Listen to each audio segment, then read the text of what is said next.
बिस्मिल्लाहिर्रहमानिर्रहीम अस्सलाम वालेकुम। आज मैं बनाऊंगी आलू बुखारे की मीठी चटनी और इसे हम रेड कलर में बनाएंगे और ये गोल्डन कलर में भी बनती है, लेकिन आज हम रेड वाली बनाएंगे। तो चलें मज़ेदार सी इस चटनी को, जो कि शादियों में भी बनाई जाती है और दावतों में भी बनाई जाती है, बनाना शुरू करते हैं।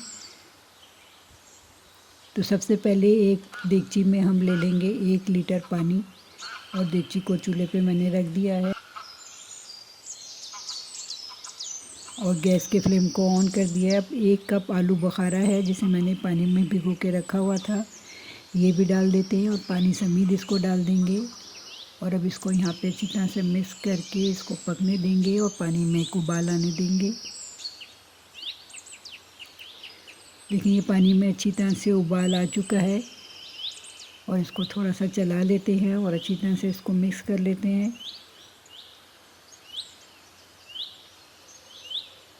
अब इसमें डालेंगे, जब पानी में खूब अच्छी तरह उबाल आ जाएगा तो 3 टेबल स्पून इमली का पल्प है मेरे पास और थोड़ी सी इसमें कुटी मिर्चें शामिल थी, मैंने वो समेत ही डाल दी है। और हाफ़ कप डालेंगे चीनी और 2 टेबल स्पून डालेंगे वाइट सिरका यानी वाइट विनेगर।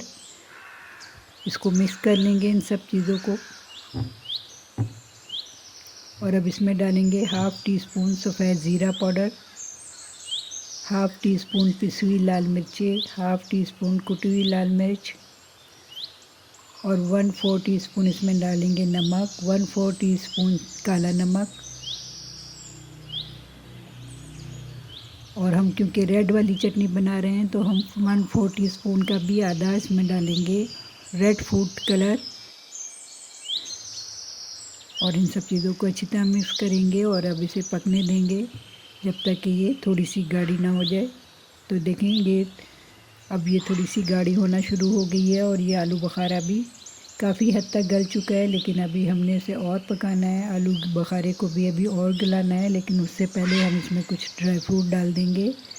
तो ये पिस्ता है कटा हुआ, ये डाल देंगे। थोड़ा सा बादाम जिसका छिलका उतार के काट लिया था ये डाल देंगे और साथ ही डाल देंगे चारों मगज़ यानी खरबूजे के बीज। इन सब चीज़ों को डाल के अब हम इसे फिर कुछ देर पकाएंगे, क्योंकि खरबूजे के ये जो बीज हैं, ये चारों मगज़ जो है, इनको गलने में थोड़ा सा टाइम लगता है। तो ये सब चीज़ें डाल के अब इसको हम गाढ़ा होने तक और बीज गलने तक पकाएंगे। तो ये देखिए अब ये गाढ़ा होना शुरू हो गई है, लेकिन अभी हम इसको थोड़ा सा और बनाएंगे और हम इसको थोड़ा सा और गाढ़ा करेंगे। तो देखें अब ये गाढ़ी होना शुरू हो गई है, बस हमने इतना ही इसको गाढ़ा रखना है। जब हम चूल्हा बंद करेंगे और इसे ठंडी होगी तो ये और गाढ़ी हो जाएगी। तो बस इस स्टेज पे हमने चूल्हा बंद कर देना है और इसे ठंडा होने देना है और उसके बाद इसे डिश आउट कर देते हैं। तो तैयार है, देखें हमारी मज़ेदार सी रेड वाली आलू बुखारे की ये चटनी। और मेरी ये रेसिपी आपको पसंद आई हो तो हमारे चैनल को लाइक ज़रूर कर दिया कीजिए, नए हैं तो सब्सक्राइब भी कर लें, बेल आइकॉन को ऑल पे दबा दें। ऑल पे दबाने से ही मेरी हर वीडियो आपको सबसे पहले देखने को मिलेगी। फेसबुक पे देख रहे हैं तो फॉलो कीजिए और फेसबुक पे भी इसे शेयर कीजिए, लाइक कीजिए, इस दुआ के साथ कि अल्लाह हम सब का हामी और नासिर हो।